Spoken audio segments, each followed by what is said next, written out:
where today we're going to be talking about a little bit about Copilot and what we are capable of doing. My name is Hamza Adlipi. I work as a solution specialist at Encore Business Solutions. Recently, more clients have been coming and we have been creating more and more Copilot projects. But before we got to that point, a lot of people got stuck on what Copilot can actually do, and it feels blurry. So we can go from there and get deeper and show you what it can do. So on your screen right now, you'll see a sort of demo page. And what we have here is the actual chat that you'd have with the Copilot.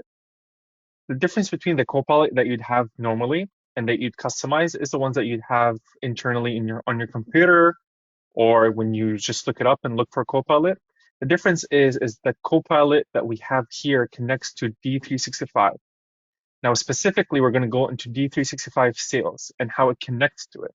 We specifically can customize it to connect to the client's data, and we can move the data, create, update, show whichever needs to be done. And this is just a simple example of what we were able to create in one of our projects. What we're showing here today is sort of a simple Copilot that we wanted to create internally to sort of show what we can do, but also see what is actually possible with Copilot. Now, the first thing you'll see is a little hello message that comes straight out of the box, and then it gives you a little prompt to put you into kind of a decision tree. The prompt just gives you a little suggestion of what it can do, and obviously you can speak to it, and it's intuitive enough to understand what you're trying to say. So we'll first start by going to the D365 information. When you click on that, it gives a little bit of a second to process. And then what it's supposed to do is actually pull information about D365 specifically and what it can do.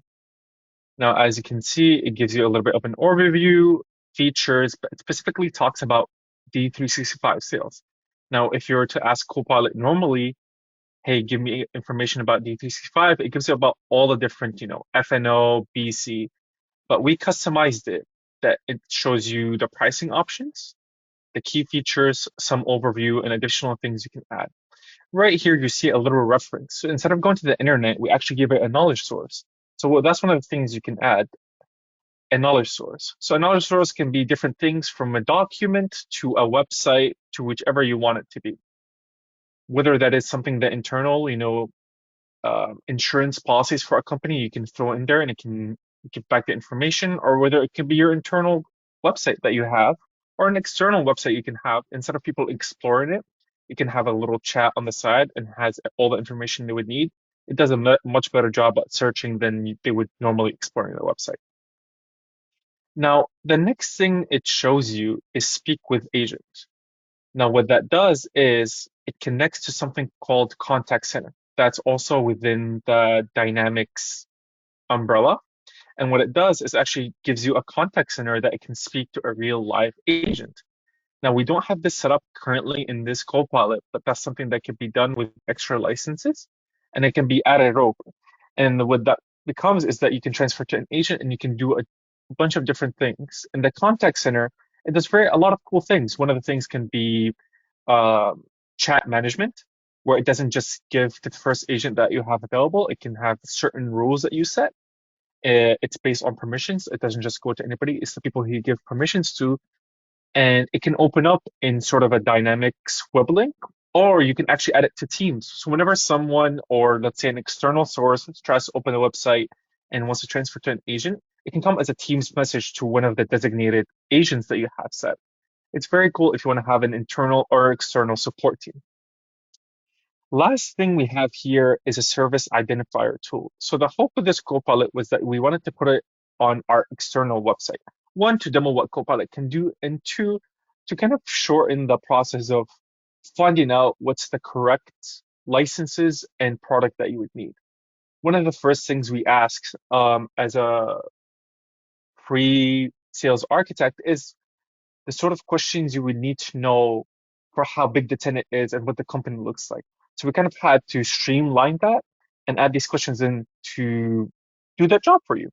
So when you click on the service identifier tool, it starts to give you questions. It tells you, hey, I'll help you find the best D365 sales product that's good for your organization. You just have to answer a couple quick questions. So first it asks how many teams are in your sales team. And again, it gives you options. It makes it easier. You really don't have to type. You can also type, but that's just different options that you can give. Let's say it is a medium-sized company, 11 to 50 people. How complex is your sales process? Based on the company size, we'll just assume, or let's say we're moderate. It asks if you want any AI tools for lead scoring or conversation insight. Let's say they do want some. If they want to use LinkedIn Sales Navigator, let's say they don't. And then if they require any advanced customizations or third-party integrations, let's say yes. So now it gave me a recommendation. It says that the 365 Sales Enterprise for my growing team seems to suit me, especially with my medium size. It's suitable for the amount of users I have. It has team collaboration, comprehensive reporting and dashboards, territory integration with the D365 ecosystem, and it gives you the license price. It's up to date to how up to date we are about updating this. And then it gives you a little prompt asking you, what do you think? Do you want to take the next step? Do you want us to give you a custom demo and give it a little pricing? And it gives you the little options. So let's say they do want to connect. It gives them back a form. That's all the things that are possible with this Copilot, right? You can get a form that comes to the person. It can do processing and conditional branching based on the answers it gets. And again, it can give them suggestive answers, right? It gives them little suggestions, or they can speak to them based on what they're really need. So all it asks here is for name, email, and phone number. So let's write my name. Email for now, we'll just write it as fake.com. And then phone number, we'll just put any phone number, the correct phone number, and submit.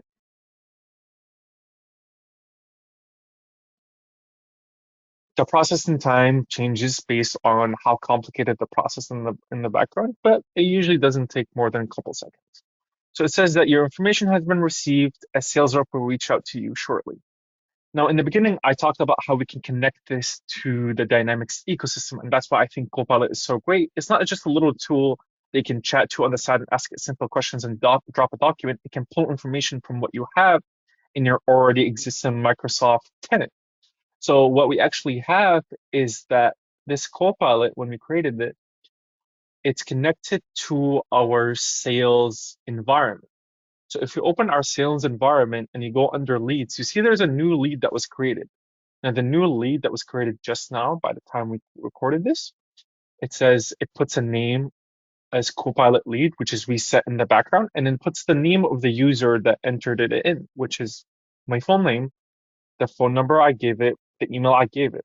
Now, the more information we ask inside of the Copilot, the more we can input here. But that's how it shows you that it can create leads. Now, the important thing here that we're trying to show is that we can really eliminate big processes out of your business. Sometimes people can come in and just send a message and then you have to create a lead manually. Well, what we're trying to show is that you can automate everything you have in Dynamics based on what requirements you have. So instead of a usual salesperson that we have in our team, they would just get a message that, hey, they're interested. Now we get a lot more information. We get their name, we get their phone number, we get that it came through Copilot, so we know they're interested in that. And what we can do is that we can add, let's say in the notes or in the little details, if we have custom values, we can see the type of answers they had that led us to here. So we have actually a lot more information before coming in. And if we customize it more and more, we can even qualify it, develop or make a proposal based on this information. It depends how far your imagination can get. We can pretty much get it done in Copilot. And to take a little peek at the background of what happens is that we are here in Copilot Studio. So that's a studio you see. It's a little different from when you customize a Copilot where you give it a little description and tell it what you want. It actually is a little bit more gentle, but also it can do so much more. So the first thing you see is a knowledge base. And if you remember in the beginning when we asked about D365 information, it brought it up from a document, and this is the document. So we tell it when they ask about this question, pull through this information. The document can be Word, and it can be PDF, or it can be your website. Well, what's important here is that you can see it can be from SharePoint as well. So it can be something that's live and being updated constantly. So you don't have to go into the Copilot and update it each time. All you got to do is update your online source, especially in SharePoint or OneDrive, and it will stay always up to date. You never have to touch this. It's a very cool tool.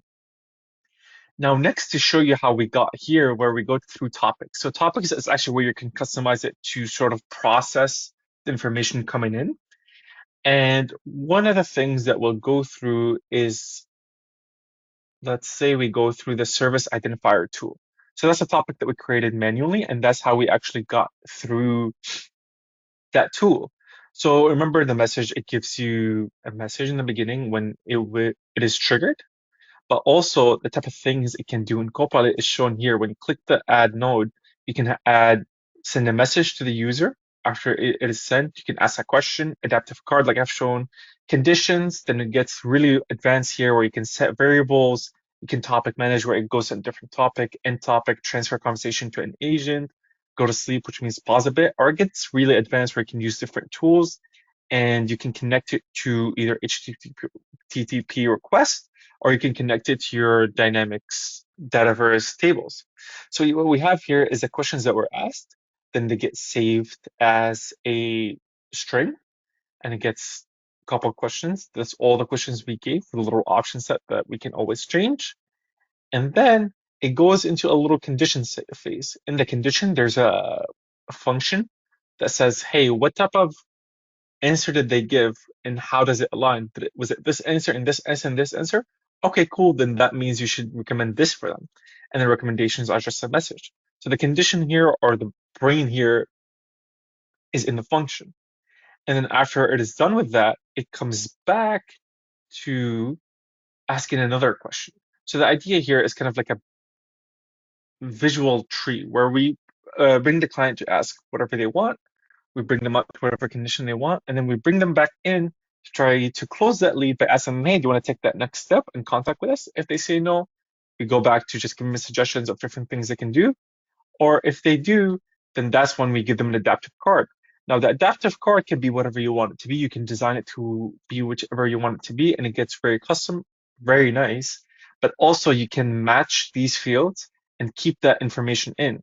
So it expects these three fields and it gives you the fields back with strings, the actual data that comes from the client.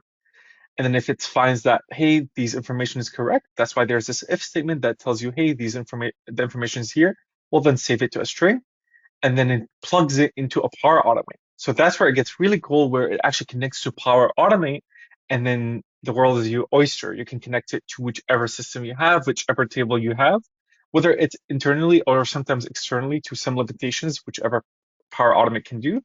And what that flow actually does is that it goes and it creates that lead for you based on the information you gave it, comes back, gives you a little status report saying that, hey, it was done or not, gives you the message that says, hey, your information has been received, and then goes back to the idea or the suggestion topic.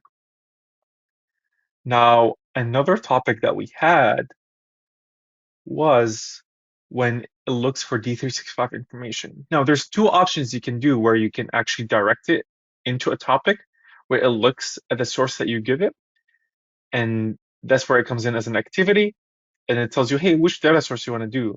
And it's very important. It only searches in the selected sources that you give it. Now, sometimes you can have 40, 50, 60 sources, whichever may be for your environment, and then you can select it specifically. But when it gets really cool is that you can actually give it a prompt as if it's Copilot itself outside of the studio, or let's say ChatGPT if you're used to it because it uses GPT 5.0. You can tell it, hey, when a person comes in and asks for information, don't pull out all the information, just give them the pricing and give them an idea of what they want, or you can say something that give them only the specified amount that they need. It's basically as if you're speaking to a Copilot or you're making a custom Copilot. The other way you can do this with the knowledge bases is actually if you go in the knowledge base right here and you give the source, you don't actually have to customize anything else. If you want to keep it simple and just add a knowledge source in there, it always searches through it based on what answer it gets or what information it looks for based on the client's or user's input. And when it comes to pricing, it's price per message. the pricing per message becomes either if it's an automated message, if a message back and forth, or if it's a message that has processed in the background. And these things changes. You can either pay by a message, and it's about 25,000 messages, or you can pay monthly or pay per use. It's all up to you based on what you think is correct for your environment. Whenever you finish your entire process, there's calculators on the outside that can actually give you an estimate of how many messages go per user per request when they go through the whole process. And from there, you can find out which is the correct license for you. And that's pretty much what we wanted to show. That's sort of a quick overview of what Copilot can do. This is very much a surface level, but depending on your environment, depending on what you have as services of Microsoft, it can get much deeper and much more beautiful. But we just wanted to show that some things are possible with Copilot, and it's not just a Copilot that you just have on the side to ask it simple questions.